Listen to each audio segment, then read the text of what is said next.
Chris here, and welcome to my channel. Today I'm going to talk to you about the books I read from May 25th through May 31st. First up is Path of Stars by Erin Hunter, and I gave this book 5 stars.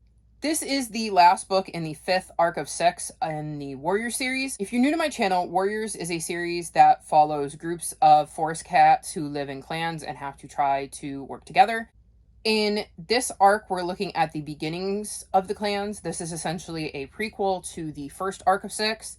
And we're getting to see how the clans came to be. I have absolutely loved this series, and I love the way everything kind of came together in this book. I loved getting to see the clans solidify, and for things to finally click into place, and to kind of come together and develop into the clans that we know and love in the first arc.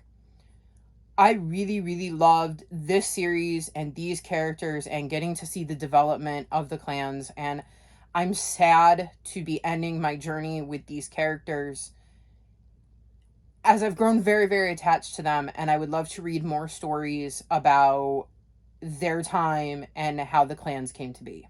Which brings me to my next book, Mothflight's Vision, also by Erin Hunter. This is one of the super editions in the Warrior series. I gave this book 4.5 stars, and this is a standalone where we follow Mothflight, and she is a character we meet in the 5th arc of 6, The Dawn of the Clans, the books I was just talking about. And so she is a character that allows you to get to spend more time with these characters that you grew attached to when you were reading the first arc. So I was really excited to pick up this book because, like I said, I wasn't ready to really be done spending time with those characters yet. And it was super cool to see Mothflight's journey because Mothflight plays a very important role in the clans developing. She is such an integral part to the clans being the way they are when we meet them with Rusty in the first book of the series. I loved getting to see Mothflight grow into herself and really understand the importance she had on the clans and seeing how she shaped the destiny of all of the cats we know and love from the series because, like I said, I've read the first 4 arcs and several of the super editions, and it is very interesting to see how Mothflight's influence sent ripples out when you know what happens in those later books, like chronologically later books. Obviously, they're earlier by release date, but chronologically they happen later, and so it's very interesting when you know the ripples that she created. And I loved getting to spend more time with these characters and getting to see even more of how the clans came to be. And I would love, again, to see more in that time period with these characters and finding out more about how the clans developed and came to be the clans that, by reading these books, we've grown to know and love. Next up, I read Doggone It by Spencer Quinn, and I gave this book 3.5 stars. So this book is told entirely from the perspective of a dog named Chet. He helps his owner, Bernie, who is a private eye, solve investigations. In this book, Bernie and Chet take on the case of a missing teen. They aren't sure if she ran away or was kidnapped, but she quickly turns back up. The only problem with this is that a few days later, she goes missing again. And while there's no ransom demand or anything, Bernie just feels like there's something really suspicious about this case, so he and Chet take it on and try to figure out what happened to this missing teen. Chet, despite being a dog, does the best he can to help Bernie put the pieces together. So this is a very interesting twist on the kind of classic mystery book, because like I said, everything is told from Chet's point of view, and Chet is a dog. And when I say Chet is a dog, he isn't the way a lot of animal protagonists appear, at least in the books that I've read, where they tend to have a little bit more smarts and are more developed. This dog acts like a dog. It will get distracted by smells. It doesn't always understand what it's hearing. It doesn't always know the meaning of the words.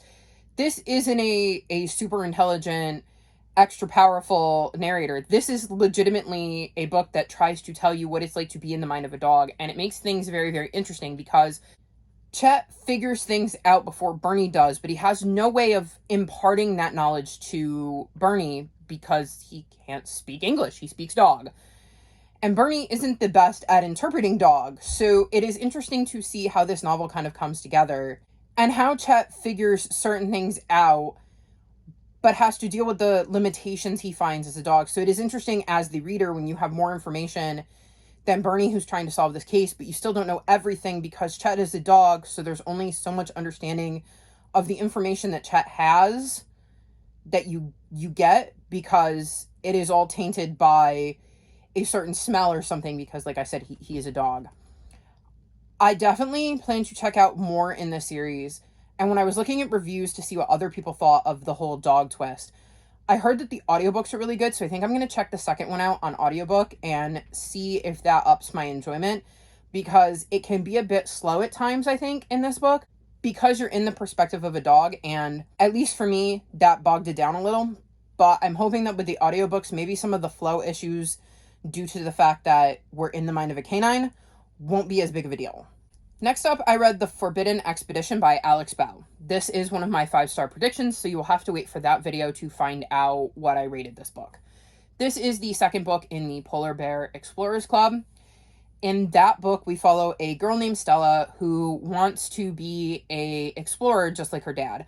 Unfortunately, the Polar Bear Explorers Club does not allow women or girls to be part of their group. However, Stella's dad convinces them to give Stella a try, so she gets to go on an expedition with her dad.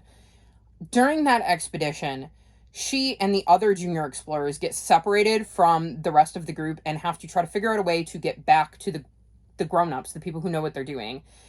And they encounter a lot of obstacles on their way. This book follows the events of book 1, so I can't really tell you what it's about without giving away some of the plot of book 1. Needless to say, Stella and the crew are back and they're going on another adventure, though I can't tell you why or how it comes about. I will tell you, I really enjoyed this book, and I definitely want to continue to read more from this series. And lastly, I read We Hunt the Flame by Hafsa Faisal, and I gave this book 2 stars. So in this book, we're following 2 points of view. And we have Zafira, who is known as the Hunter, and Nazir, who is known as the Prince of Death. They live in this world where a cursed forest is kind of taking over, slowly but surely. Zafira sets out to find an artifact that would help restore the world's magic, which would prevent the cursed forest from continuing to spread. What she doesn't know is that Nazir has been tasked with also finding said object, and while doing so, killing the hunter. So my problem with this book is I just didn't care. I slogged through it and I kept waiting to care about Zafira or Nazir, and I didn't. Nazir doesn't set out on his journey alone. He is on this journey with a character named Altair, and I think he was the character I cared the most about throughout the story, but he was a side character, so it was really hard to get invested in his story, but he was the only character that I really liked and found interesting. I can't see myself reading the second book in this series, even though it's a duology, because like I said, I just didn't care about these characters or their journey or what they were going through. So I don't think I'm going to continue on and read the second book in this duology. This book just didn't work for me, and I'm a bit disappointed in that because it sounded like such an interesting premise. However, if it sounds interesting to you, maybe give it a try. Maybe you'll be more attached to the characters than I was. So these are some of the books I've read recently. What is a book you've read recently? If you've made it this far in the video, leave me dog emojis, like this video, and subscribe to my channel, and I'll talk to you next time. Bye!